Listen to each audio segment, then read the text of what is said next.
My name is Charles A. Teale Sr., and I am the retired chief of the Hartford Fire Department in Hartford, Connecticut. Throughout my 28-year career, I was able to acquire 3 college degrees, receive many awards and several promotions in record-setting fashion. However, things didn't start out that way. Simply stated, I dropped out of high school when I was 14 years old. It was and still is the worst decision of my life. When I was 17, I had a conversation with my 5th grade gym teacher, Walter Doc Hurley Sr. Most people knew him as Doc Hurley. In just one conversation, he made me aware of how important it was to be of service, to be persistent, and to get an education. Armed with that advice, I set out to become academically and professionally successful. The following information is what I learned on that journey.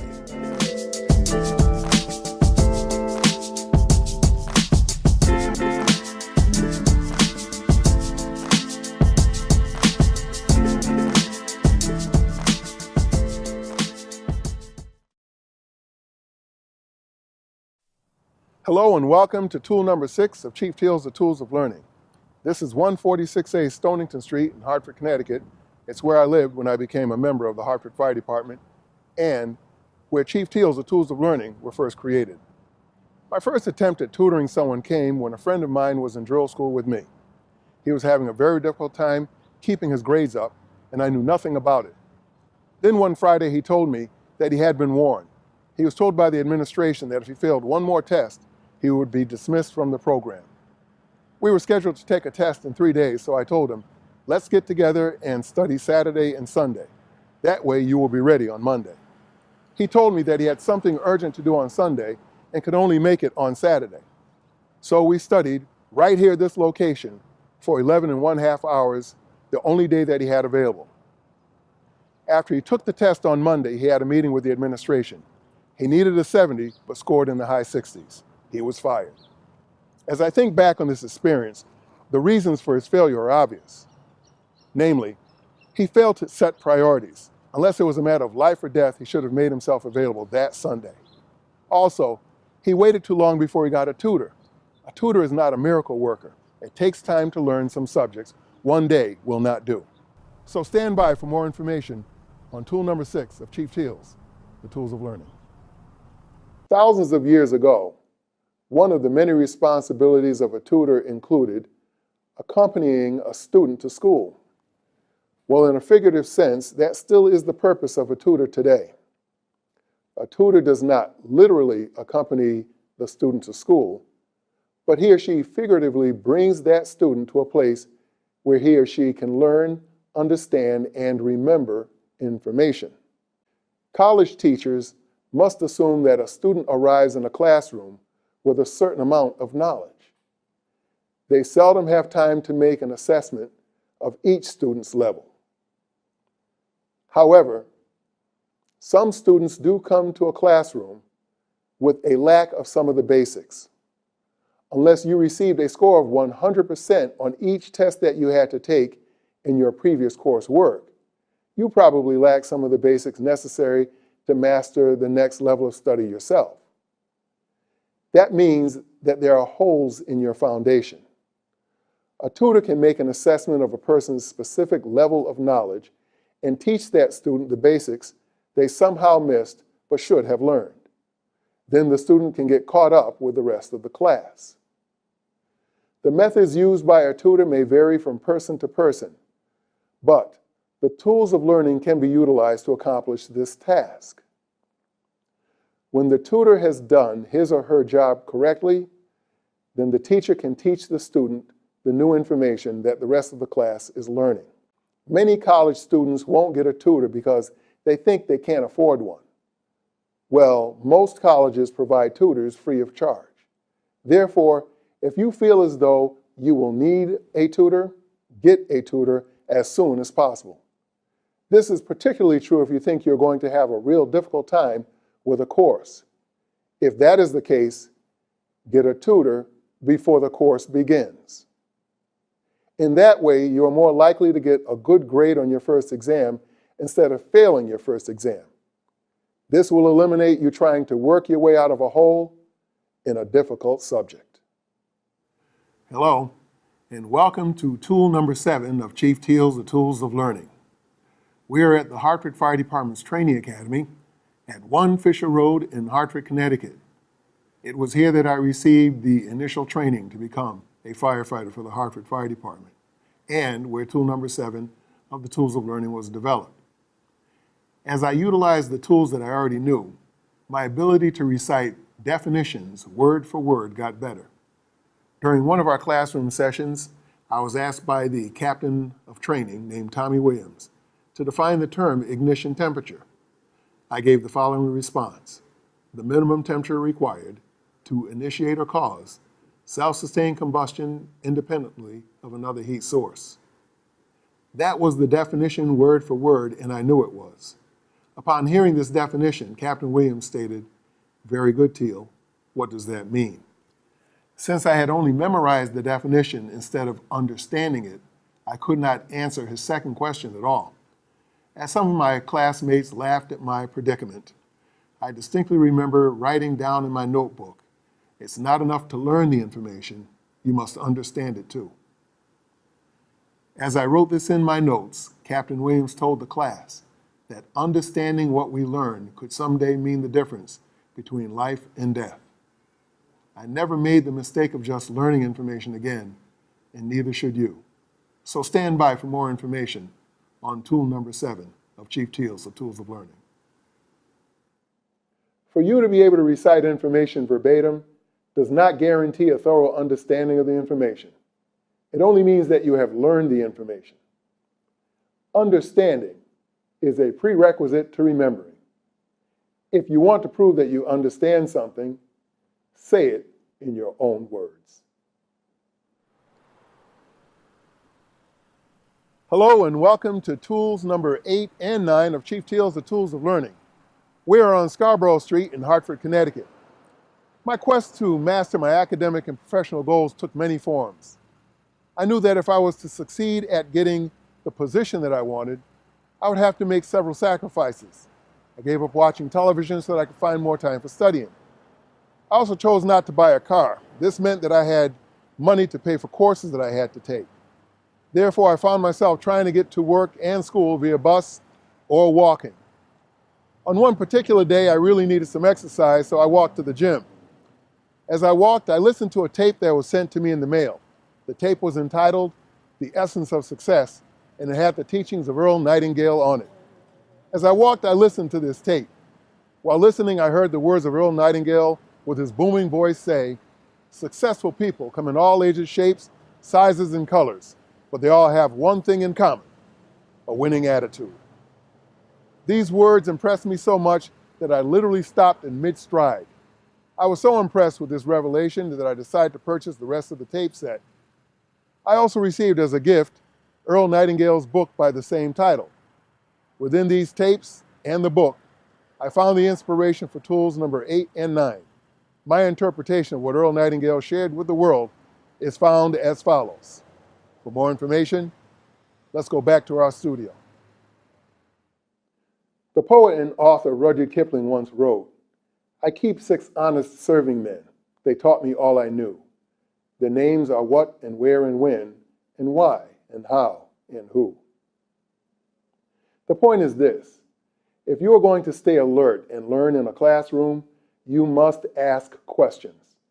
There are only 2 types of students who don't ask questions. They are those students who know all the answers, and if they know all the answers, then why are they students? And number 2, those students who don't understand anything that is being presented by the teacher, and they are afraid to let anyone know that they don't understand the information. If you don't understand something your teacher is presenting, then there is a good chance that other people in the classroom don't understand it either. Unfortunately, when some of us don't understand something, we start thinking to ourselves, "I'm the only person here who doesn't get this. This is embarrassing." Well, this line of thinking only makes matters worse because you are now thinking these negative thoughts when you should be focusing on what the teacher is saying. This creates anxiety, and anxiety is the number 1 reason why we find it difficult to learn. Also, while you are thinking these negative thoughts, your teacher could be saying something that could clarify everything. Therefore, don't be afraid to tell your teacher if you don't understand something. When you tell the teacher, "I still don't understand it," someone else in the classroom is probably saying to himself or herself, "I'm sure glad he or she said that because I don't get it either." Maybe now the teacher will discuss it in greater detail so that we all can understand it. Also, when you ask questions in the classroom, you are telling your teacher that you value the information or that you see the importance of the information so much so that you are asking for help understanding it. If you don't ask questions, your teacher won't know if you are paying attention or just pretending to listen while you're thinking of something else. If you find yourself not understanding anything that the teacher is presenting, don't give up. Take action by consulting with your teacher during class or after school. Usually, consulting with your teacher is all that is required. However, you may need some additional help, like a tutor, to keep yourself from failing the course. This does not mean that a student should constantly ask questions that the student should know the answer to. If a person asks questions that they should know the answer to, it shows a lack of the prerequisite knowledge they should have before taking the course. An example of this would be someone who did not do their homework. Also, it shows a lack of initiative if a person keeps asking questions related to definitions. In other words, although you want to ask questions, you cannot keep asking your teacher, "What does that mean?" For the way to address this challenge, see tool number 4. Those students who learn from experience the value of asking questions eventually learned, but they learned from experience, a very expensive teacher. Students of the tools of learning don't have to learn from personal experience. They have my experience to rely on. To examine your ability to understand a particular concept, use the art of visualization to imagine a person or a group of people listening to you explain the information you are assigned to learn.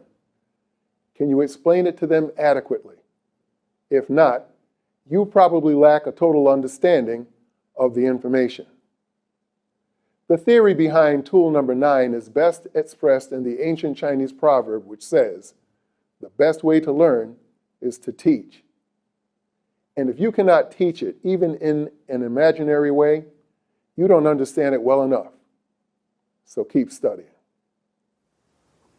Hello, and welcome to tool number 10 of Chief Teale's The Tools of Learning.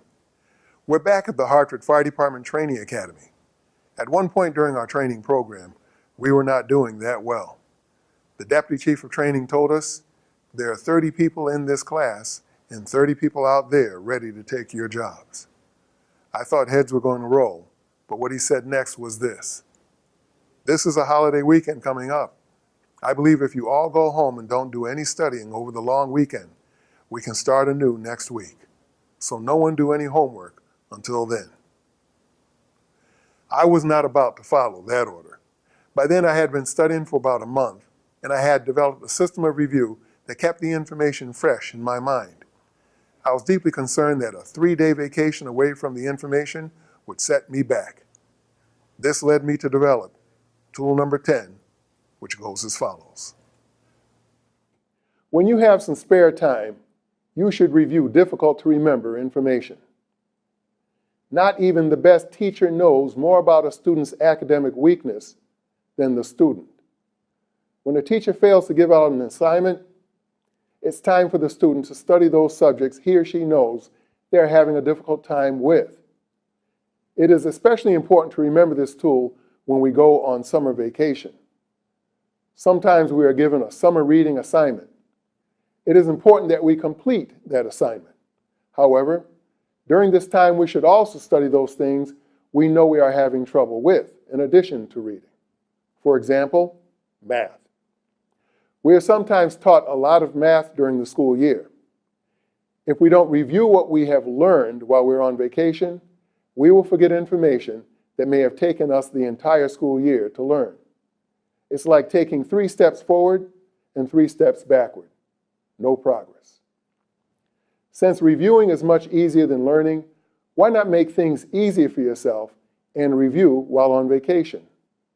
Also, when it comes to math, never assume that because you understand what you are reading, you will remember what to do when you take a test. To review math means to do math. Take out some paper and pencil and practice, practice, practice. Hello, and welcome to tool number 11 of Chief Teale's The Tools of Learning.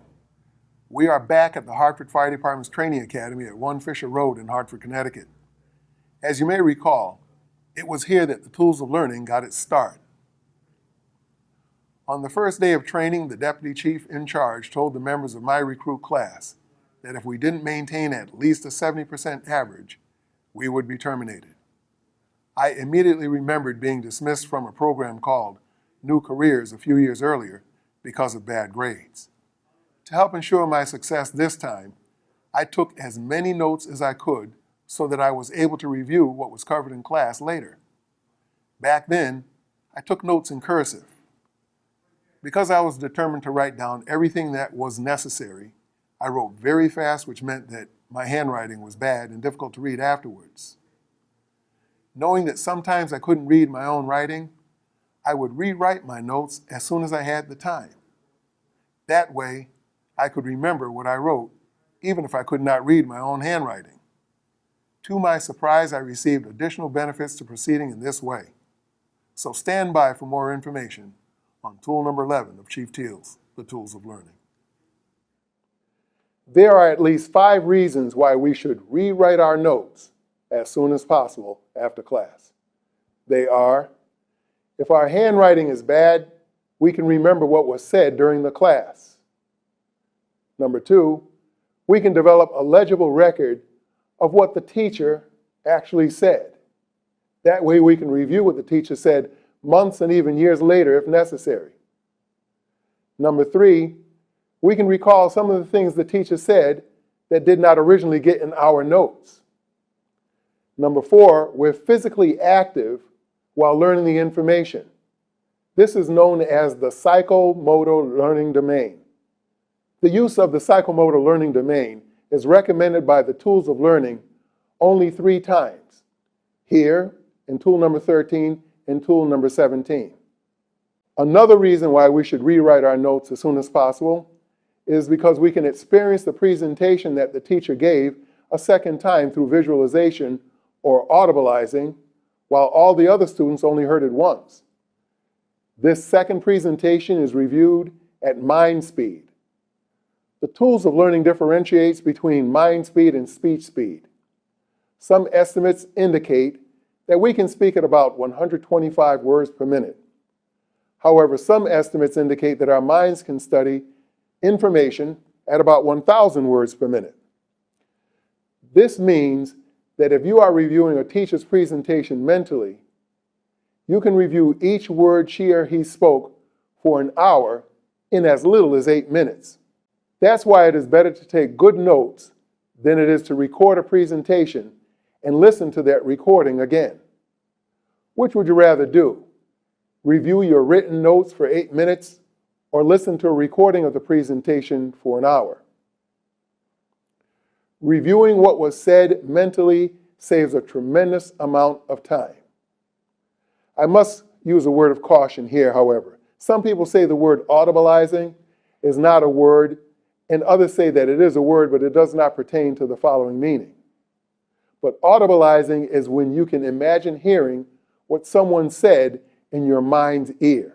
Also, if we take notes on Friday afternoon, we should not wait until Sunday evening to use this tool. That would be too late. We should rewrite our notes as soon after class as we can.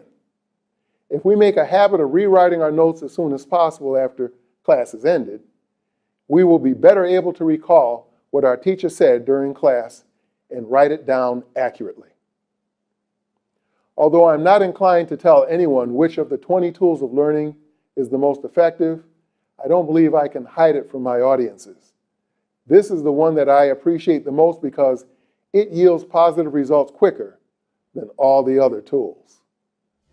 Hello and welcome to tool number 12 of Chief Teale's The Tools of Learning. We're at the former site of the Hartford State Technical College on Flatbush Avenue in Hartford, Connecticut. During the time that I attended classes here, I had a challenging time with some of my courses, in particular, math. But thanks to the following tool, I was able to get through all of my courses successfully until I graduated. So stand by for more information on tool number 12.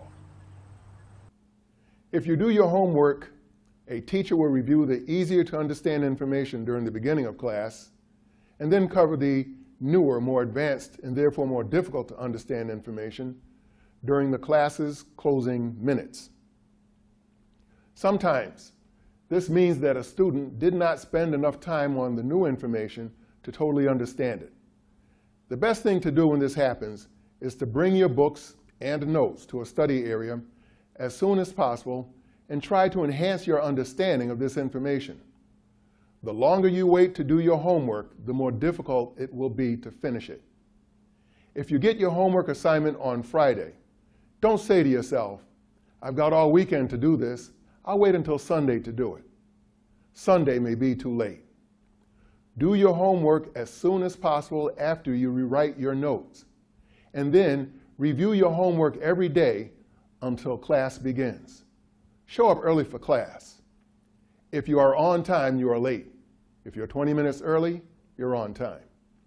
When you get there 20 minutes early, do a last-minute review before the class begins.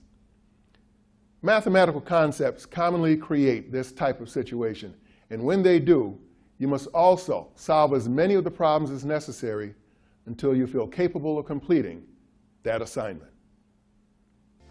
Well, that's all from Chief Teale's The Tools of Learning. Remember, never stop hitting the books.